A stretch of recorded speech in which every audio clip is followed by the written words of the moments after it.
Subscribe to our YouTube channel and press the bell icon to get the latest updates. Hi everyone. My guest today is a trained lawyer, a four-term Lok Sabha MP, and a man who is known not to mince words. Welcome, Mr. Asaduddin Owaisi. Thank you. Hyderabad MP and President of the All India Majlis-e-Ittehad-ul-Muslimin. AIMIM has, in the last several years, made forays outside its home state of Telangana into Maharashtra, Bihar, West Bengal with varying degrees of success, and the next destination is Uttar Pradesh. So you have been traveling a lot in Uttar Pradesh. How do you see this election playing out there? What are your plans? How many seats are you fighting there? So 5 years ago when we contested in Uttar Pradesh in 25 odd seats, at that time we could save our deposit only in 2 assembly constituencies.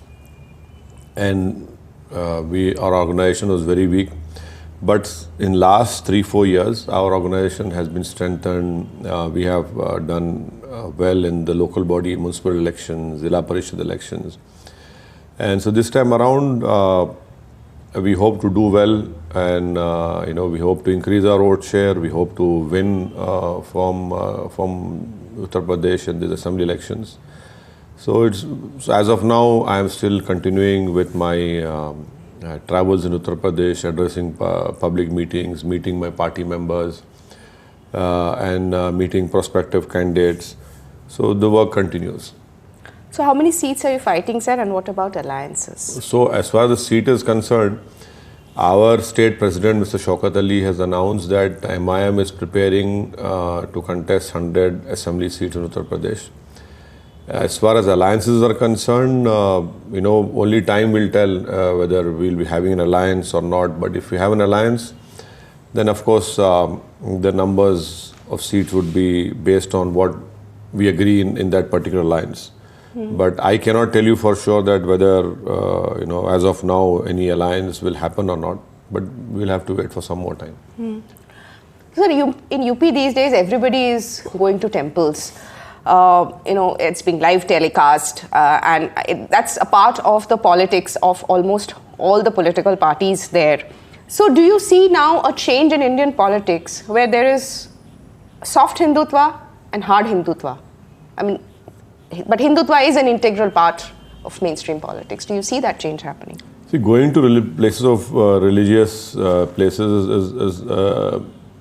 is fine, but just before election, making it a media spectacle, optics, that raises questions. But this has been done especially more after 2014 when BJP came into power. And this has been followed in toto or imitated in a complete way, or in fact more than what BJP is doing by other so-called secular parties. So the most unfortunate part is that the fight now is to show to the electorate that who is a bigger Hindu, whether it is Narendra Modi or the ex-leader of that party which claims to be secular. So I don't see any difference between now soft or hard. It is completely Hindutva. And because the whole fight is to show that we are a better and a bigger Hindu than Narendra Modi. The late Arun Jaitley rightly said, when the original is there, why do you require a clone? So I hope these words, these people will understand, but that is not the case so far. Sir, on that note, sir, what is Jinnah doing in UP politics? Why are we hearing so much about him? Well, in my opinion, there was no need for the Samajwadi Party president to talk about Mr. Jinnah, and that too on the birthday of Sardar Vallabhbhai Patel. And historically, these people, you have two different personalities having two different leanings ideologically, even in 1930s and 40s. I don't know who advised the Samajwadi Party president, but that was a big blunder on his part, which gave a big handle to BJP to say what they have to say. And because the real issue now in Uttar Pradesh is price rise. The farmers not getting the price for sugarcane. high prices of petrol, diesel, gas cylinder, sarson ka tel, so these are important issues, and unemployment amongst 18 to 24, 25 to 29 in CMI data shows it has increased hugely, it has doubled. So instead of breaking up and talking about these issues, if the opposition parties who want to defeat BJP, you take up such issues, then you are helping BJP in my way, in my opinion. So earlier this year, we saw those horrific visuals of bodies, floating in the river. Isn't COVID a factor? You didn't mention it in UP. Aren't people going to think about those days when they I hope that the people of Uttar Pradesh would not forget and forgive a government which had a very callous attitude and which completely abdicated their constitutional responsibility in safeguarding, in providing health, in providing oxygen during the COVID second wave. And I just hope that they remember it, because you as you rightly said, the whole world has seen the dead bodies were floating on Ganga. Dogs were eating corpses which were left over there. People couldn't find wood to perform their last rites. They couldn't find land to bury their near and dear ones. That is a very important issue, and because it exposed this hollow claim of BJP in UP that they have done vikas or development, because nothing of that sort has happened. There are many doctors posts in hundreds lying vacant in community health centers, primary healthcare centers. And in fact, Smriti Irani, as the Minister of Women and Child Welfare, said that out of 9 lakh odd acutely malnourished children, nearly 4 lakh are in UP. These are the important issues which we as opposition parties should keep on talking about it and expose BJP. But at the same time, it is the responsibility of the people of the electorate of UP that they remember these things. Right. But so, talking of COVID and going away from Uttar Pradesh for a little bit, you did a lot of work in your own constituency to fight vaccine hesitancy. To encourage people to get vaccinated. Tell us a little bit about that.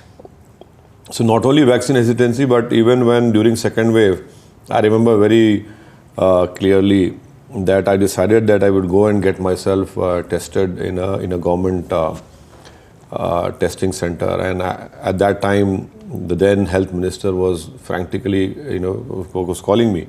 Said, please don't go. I said, why? Because if you are COVID positive, if the report comes and then there'll be more people will be scared and they will not. I said, no, I'm going there. Health Minister of Telangana. Yes. He was a bit reluctant. I said, no, sir, I want to go there. I want to take this fear out. That testing is not wrong, but testing is very important. Because all the health experts, we are following your news items in the print, wherein everyone is talking about that testing is very important, testing. So I got myself tested. And people were quite surprised, but that going over there and my MLAs, my party members going and getting themselves tested was very good. I think it created a very positive messaging was done. And then, of course, during second wave, we could get some oxygen cylinders and provide them free of cost.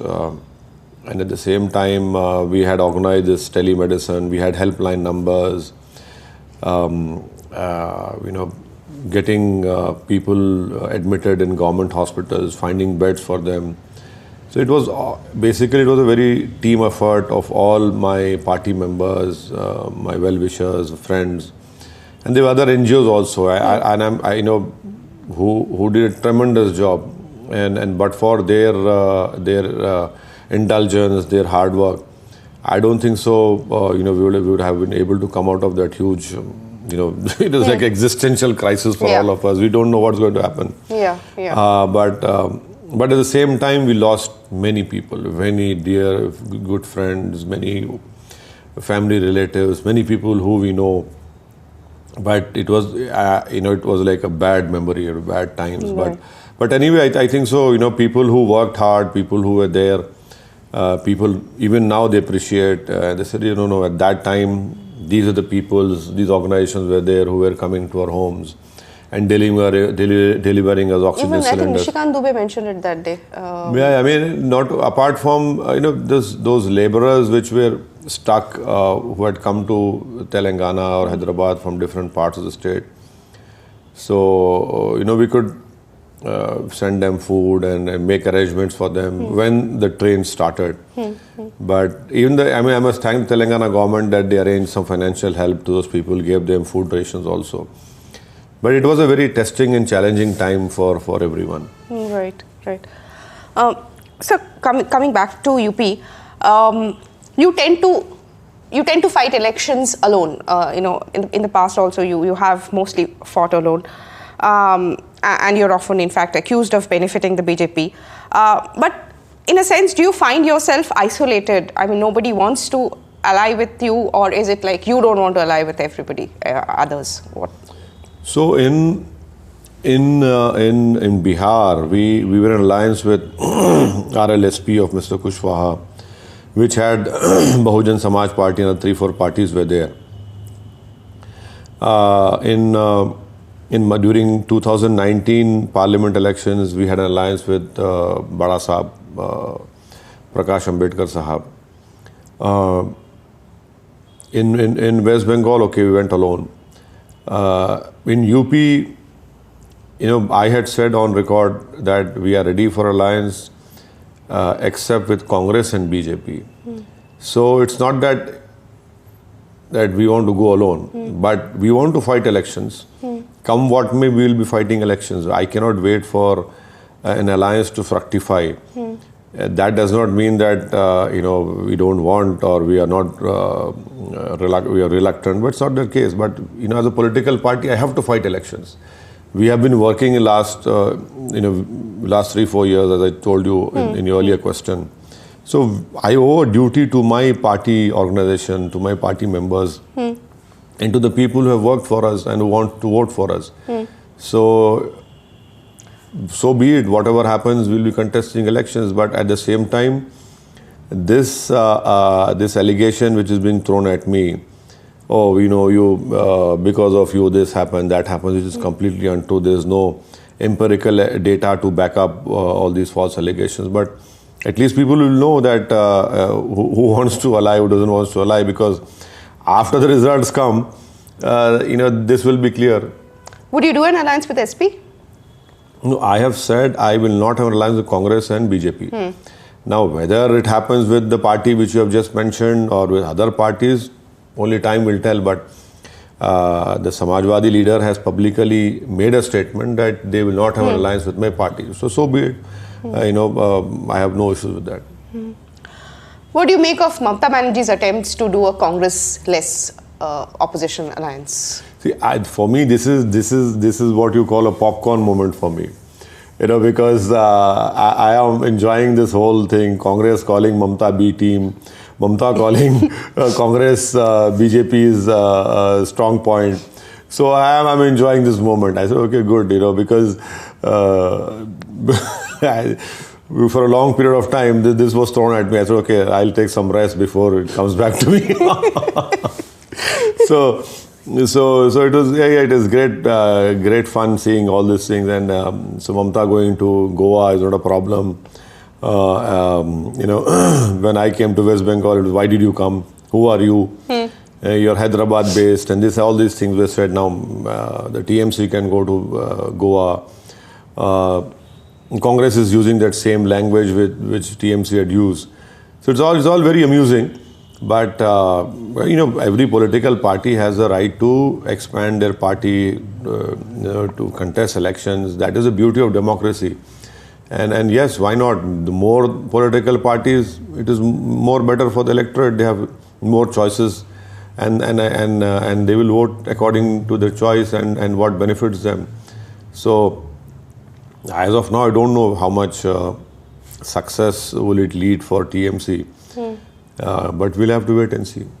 So some Muslim organizations are alleging that there's a concerted attempt in UP to delete Muslim names from electoral rolls. Has anything of this sort come to your notice? See, this is this is a work which should be done through every year. We should not wake up just before elections and get shocked that our names are not there. So it is a responsibility of all political parties, all Muslim organizations in particular, to have a some sort of a group which checks the voter list, because the Election Commission gives you time at the end of November, December for inclusion of names, people who are going to turn 18 in the coming January. At the same time, you need to check your voter list, and nowadays it's available on the net.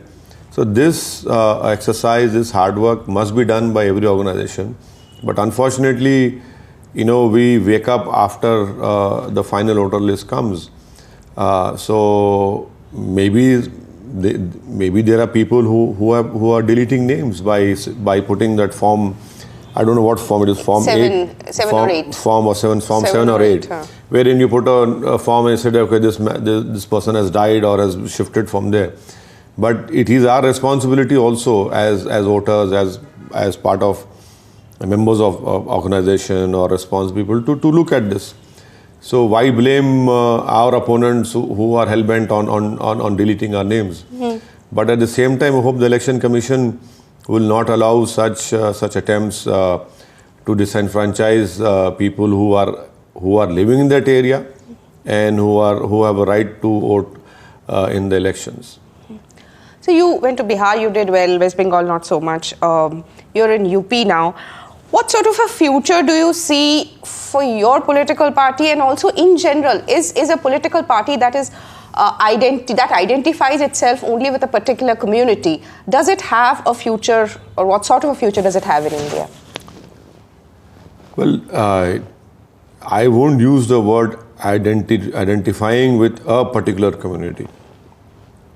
We are, throughout our political existence of last 70 odd years, we have worked for everyone. We have talked about issues pertaining to not only to Muslims but to every weaker section or where any injustice has happened. Yes, it is a fact that when we talk about the biggest minority of this country, they are socially, educationally, economically backward. And we are of the opinion that this is connected to the political disempowerment done by all these political parties in not allowing a Muslim leadership to come up or to help them come up. And that is what MIM has been working, that we require a political leadership. Take for example Uttar Pradesh. You have various castes in Uttar Pradesh, and I can name you innumerable number of castes and their political consciousness, which has led to a political leadership of that particular caste. The bigger example I can give you, maybe it's a very crude way of explaining, you have this union minister whose son uses his father's caste and kills 4 people. Why is that minister not being removed? Because he belongs to an upper caste and BJP needs that caste community vote. So BJP will keep him as a minister. But the BJP, if the same thing was done by another person, that criminal act, the BJP have in the past used bulldozers to demolish that person's house, arrest the whole family and incarcerated them and bumped them off in some false encounter. This will tell you clearly that political leadership is very important for Muslims, because day in, day out, you see all empirical evidence coming out of backwardness. But the crass reality of Indian democracy is that if you have your leadership, if you have your voice, then those issues would be addressed, and over a period of time those injustices will come down, which we have shown in Telangana, in Maharashtra now, and it's going to happen in Bihar. So this is what we have been working for. But to say that exclusively only for Muslims, that is not the case of our party. Last question, sir. When was the last time you met Prime Minister Modi or Home Minister Amit Shah, and what sort of interactions did you have? No, I have not met Prime Minister Narendra Modi or Mr. Amit Shah as the Prime Minister or as the Home Minister. I have never met them. The only time I have seen the Prime Minister is when the Parliament starts. when you have all-party meeting of all the political leaders. This time I wasn't there. This time I was in UP. After 2019, the Prime Minister had called an all-party meeting, asking for opinions, and that was a meeting attended by every political party which was represented in Rajya Sabha, Lok Sabha was there. You had 3 chief ministers, I remember clearly. Mr. Jagan Mohan Reddy, Mr. Nitish Kumar and Mr. Naveen Patnaik were there. From TRS, Mr. K.T. Ramarao represented them. At that time I was there in that meeting, but I have never met the Prime Minister in his office or in his residence, or the same with the Home Minister as well. Right. Before we let you go, sir, anything you want to talk about? No, I just hope that, I must thank you personally for doing a great work. And I as an MP have learned a lot by reading your stories about whole vaccination. To be honest, as a politician, we don't know much, but when you hear and read, it really helps. I just hope that people who are watching this would get their vaccination done and be safe, so that, the 45 plus adult population must focus on getting vaccinated, so that this new variant which is coming, hopefully, inshallah, this will not be as destructive as the second wave, hopefully. Because I don't think so with this country of ours can withstand. We don't have that health or financial wherewithal to withstand another third wave. I hope it just subsides, and that's the best way of getting is get vaccinated and keep ourselves safe. Right. Thank you. Thank you so much. Thank you so much for watching.